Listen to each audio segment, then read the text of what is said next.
سلامونه دې وي ټولو ملګرو ته. خدای دې وکړي چې ټول ملګري ښه راغلي یو د آدم لالا ځای ته. زه یم د ورشاه صاحب دی، لیاقت صاحب دی، عدنان صاحب دی. زه به دغه لالا یو څو خواره واره شعرونه انتخاب احمد ته ډالۍ کوم په ډېره مینه باندې.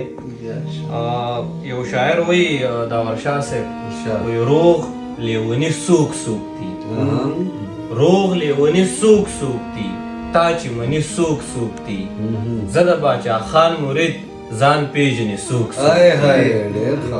او بل ځای کې وایي چې منیر منیری صاحب وایي چې تک کسرا او جنتي باچا خاني، تک کسرا او جنتي باچا خاني، مونږ یو داسې لیوني باچا خاني، او دا تور سر د سرې ټوپۍ محتاج نه دی، مونږ لیکلې په تندي باچا خاني.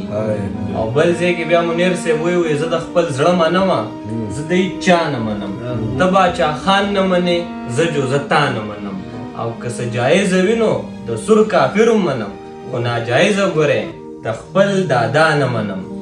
او بل ځای کې وایي دغه اخرني څو شعرونه چې په ډېرو ډېرو خلکو کې تنها ملګري شته، په تاسو کې زما په شان تبا ملګري شته، او زه ستاسو پیروکار یم خو دغه جواب راکوي چې ستاسو قافله کې د بابا ملګري شته.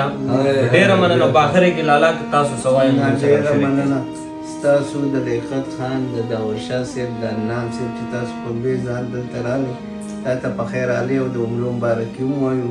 او ډېره مننه د راتلو. قربان ډېره ډېره مننه لالا. کله راوله هغه مینه مونږ تاله در نه کړه، خو ځان ته یې په ډېر څه منظور کړه. نه ما ته په ډېر ډېر څه منظور او تاسو د اشته مېلمستیا چې مو وکړه دا تاسو ډېره وکړله. احمده ته پکې څه وایې؟ قربان ډېره زیاته مننه. په لوی الله مو سپارم د خدای په امان.